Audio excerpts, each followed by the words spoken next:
How's it going, guys? Got a bit of a different video for you here today. I'm going to be addressing some of the kind of questions and issues people have been having with two classes following the Jungle Inferno update. One of those is, of course, the Pyro, which people have been saying has been buffed too much, as the damage has been increased on the default flamethrower due to the tracking, as well as the Dragon's Fury being added into the game and things like that, as well as the Spy, which received the other end of the stick in getting quite heavily nerfed. Two of the main weapons that spies used, the Deadringer, which was nerfed to not being able to pick up ammo packs, and the Ambassador with the damage drop-off range and of course the headshot range being changed. So, two weapons that a lot of spies probably not wanting to use anymore. Now, for those of you who follow Highlander, know that I've been playing at the top level in Premiership and Platinum for quite some time. And since Season 8, which was actually the season before I started playing in Premiership, I've been taking stats of the ETF12 Highlander seasons. And basically I make spreadsheets like this. And taking a look here, you can see I've got scouts here. This is from Season 14. And basically, it would just input the data, the amount of time each player played, the kills per minute, assists per minute, etc, etc. So you can get an idea of which players perform the best. As you can see here, these are the scouts.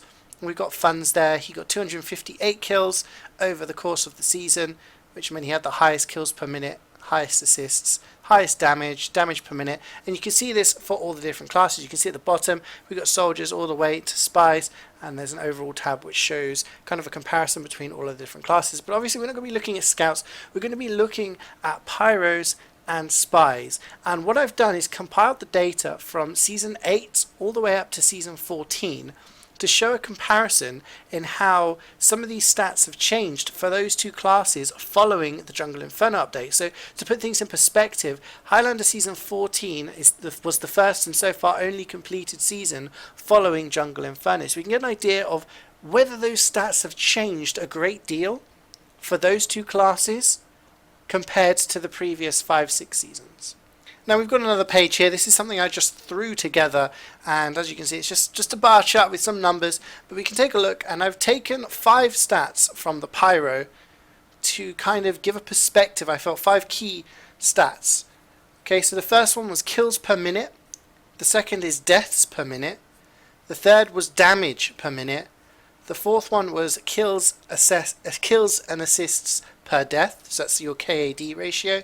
And the final one was damage per death.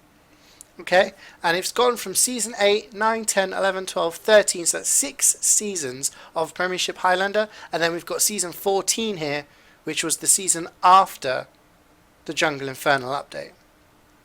So we take a look at the first stat here, which is kills per minute. And as you can see by the numbers, the average, this is the average of all pyros who played a qualifying number of games in the division, which depending on the size of the league was either 3 or 2.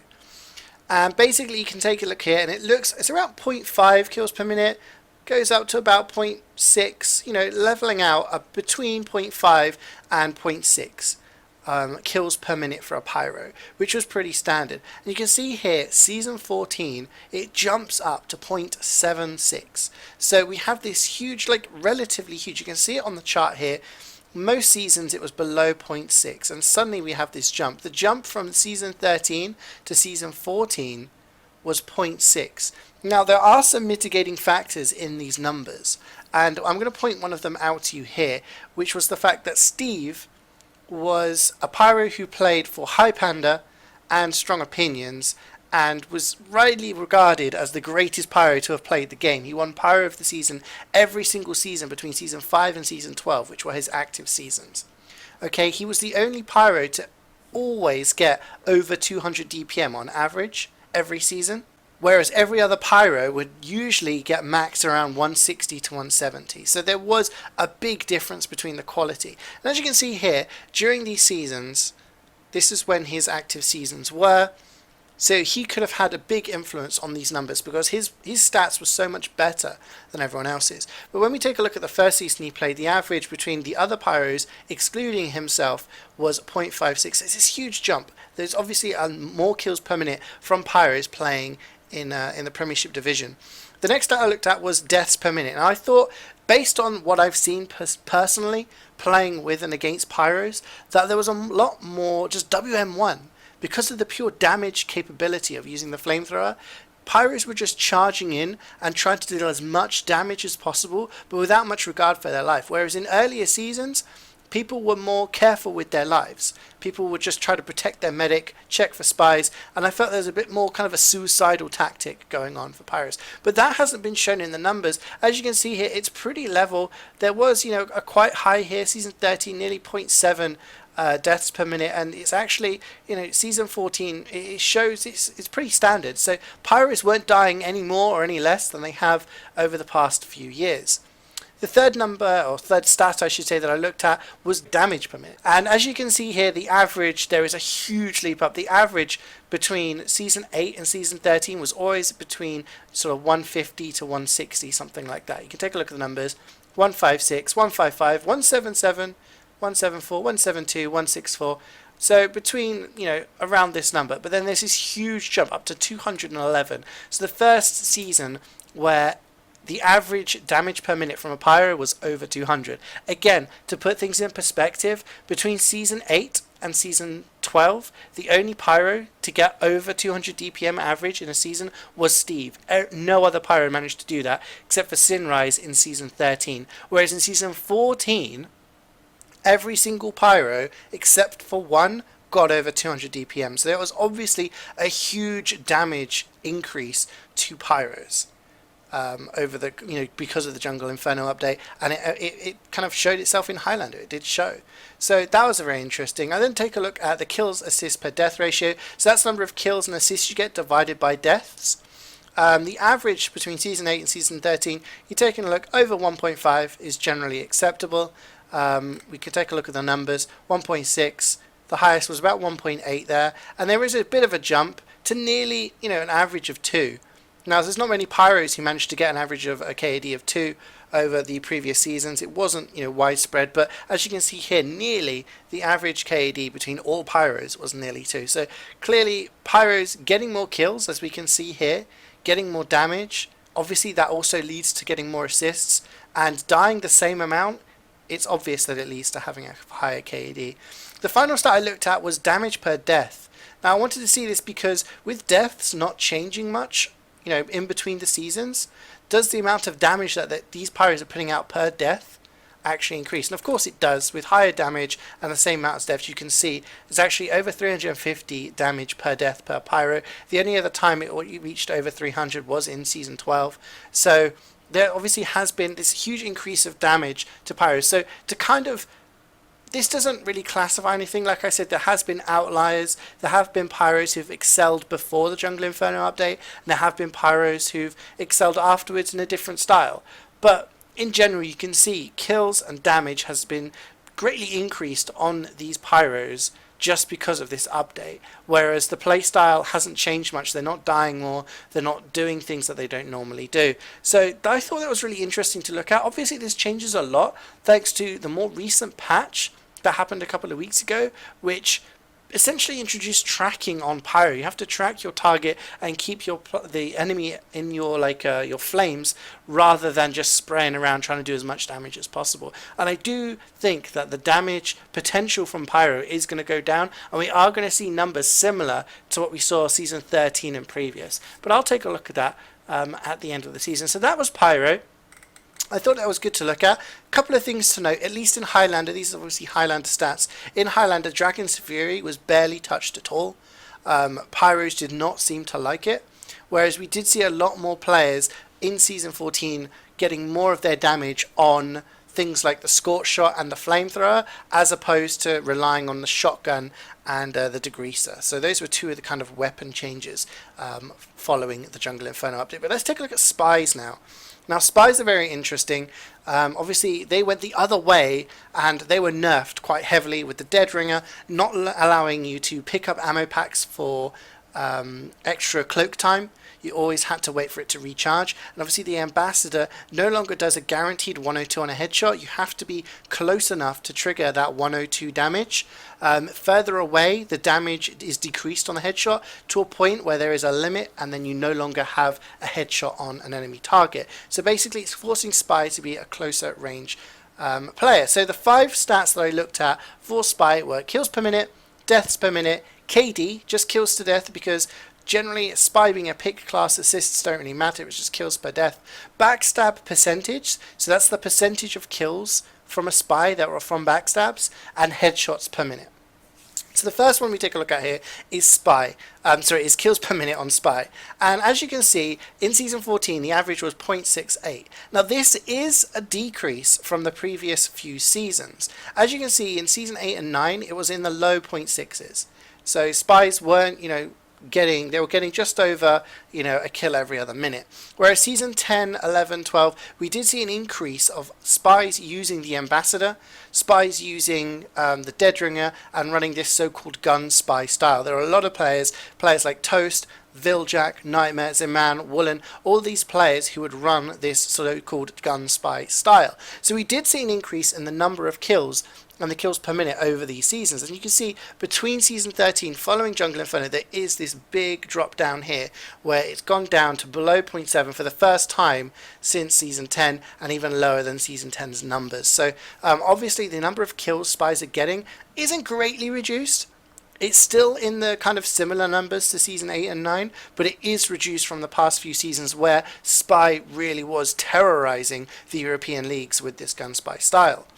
We move on to deaths per minute. Now again, I wanted to look at deaths per minute because I thought with the Deadringer nerf, it's less likely for a Spy to stay alive, and it's much harder to kind of avoid the enemy once you've been detected. And as you can see here, the numbers are around the same. There isn't a great difference. It is a higher number. You've got 0.9 deaths per minute in Season 14, which is higher than any of the previous seasons.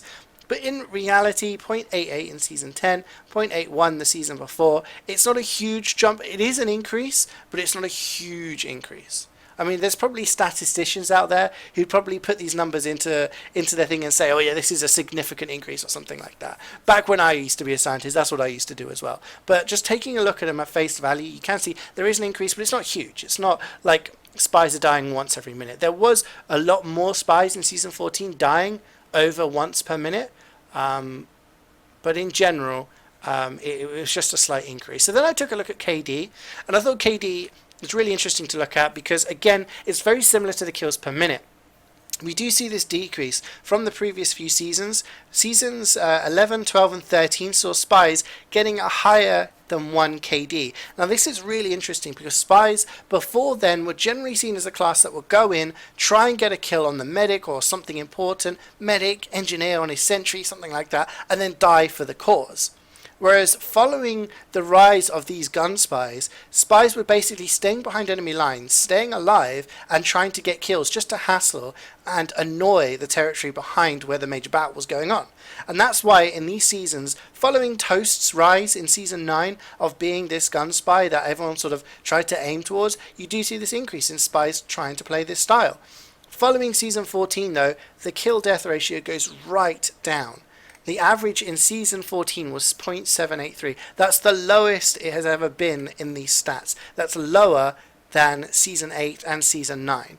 Okay, so despite this being a big jump of above 1, even during these seasons, Spies are getting less kills per death than they were before, and that's understandable. With the lack of a Deadringer as a kind of a backup to keep yourself alive, you're going to die more, and that means you're not going to be getting as many kills every time you die. I mean, it's basic common sense.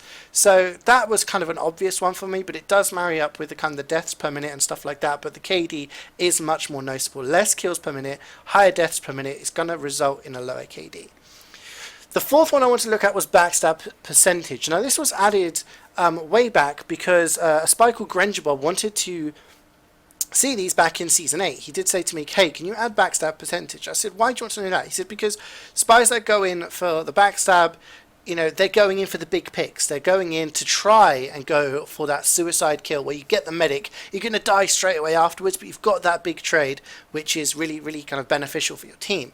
Most spies will try to stay alive and do stuff with their revolver and stuff like that behind enemy lines. And as you can see, the backstab percentage has always been, you know, below 60. In fact, when you actually look at the numbers, it was below 50%.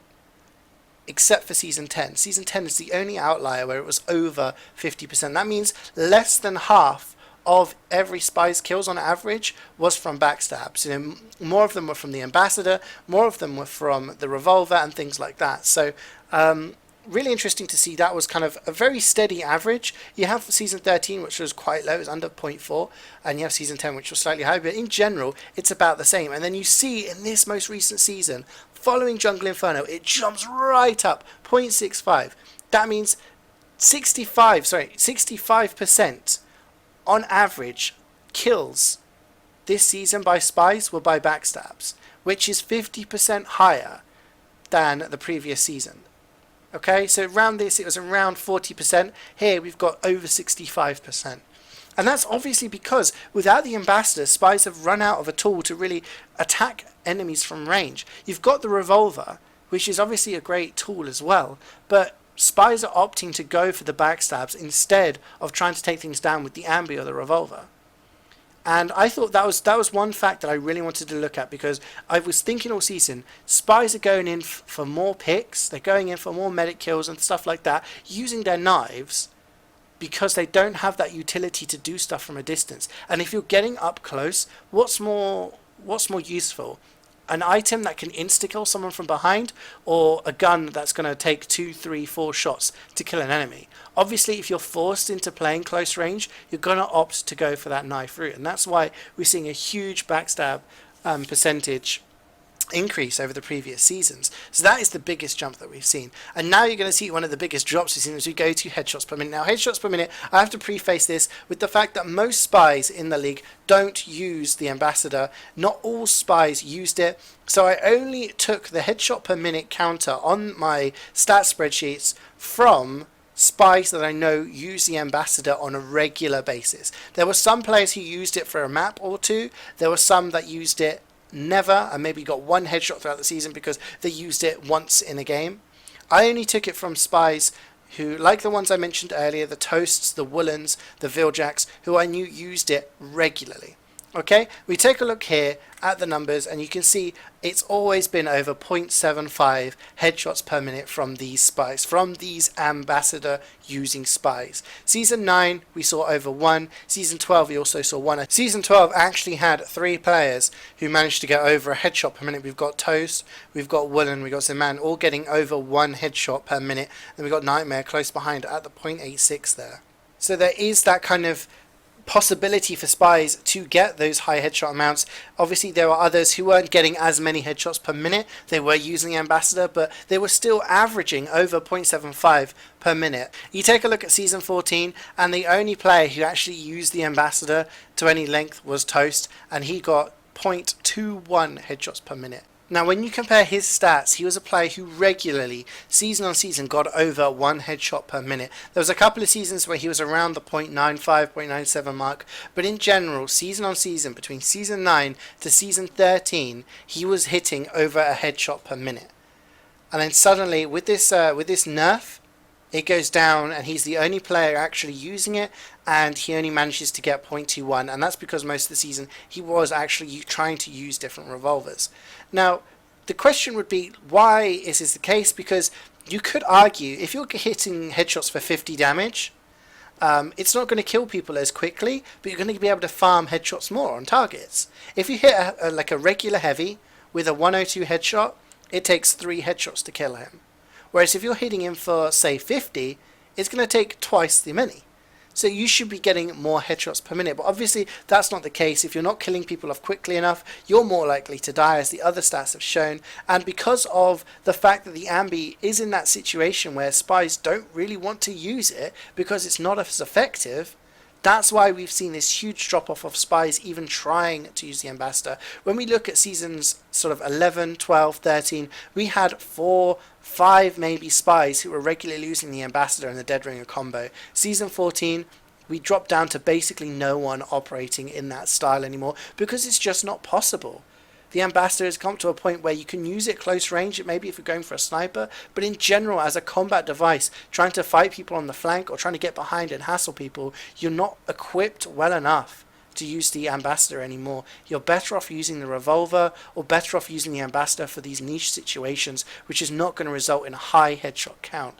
So that's pretty obvious looking at that. When you take a look at these graphs, you can see how the kind of the play style of Spy, this is obviously only in ETF2L, this is obviously only in Europe, and this is obviously only in the Premiership division. But I thought, what better way to look at than the top players who've been playing over the past few seasons, seeing as we have these numbers. Spies are getting less kills than they used to, Spies are dying more than they used to, they're getting lower KDs as a result, they're having to go for these big picks, which means they're backstabbing much more than they used to, rather than using their guns. And of course, they're getting lower headshots than they used to, because the Ambassador is, as many top spies have told me, next to useless. So I'm sorry if this wasn't really the kind of thing you guys were looking for. I know some people will find this utterly boring and they'll be like, CJ, don't make this kind of stuff again. But it's something I'm really interested in. I love seeing how the numbers correlate to the changes in the updates in TF2, and I hope for some of you it's been an interesting insight to the changes in both Pyro and Spy over the last season. With season 15 on the horizon, I'll be interesting to see how so far this season Spy's changed their way. Are Pyros with the latest patch going to have to play differently? Are they going to get less damage? Have Spies adapted? Are more players going to start using the Ambassador in a different way? Are they going to find a different style? Are they going to form a new way of playing around the current limits of the class? Who knows? That's something for the future, maybe something I can look into. But thank you for watching, guys. I hope you enjoyed this. Take care, and I'll see you next time.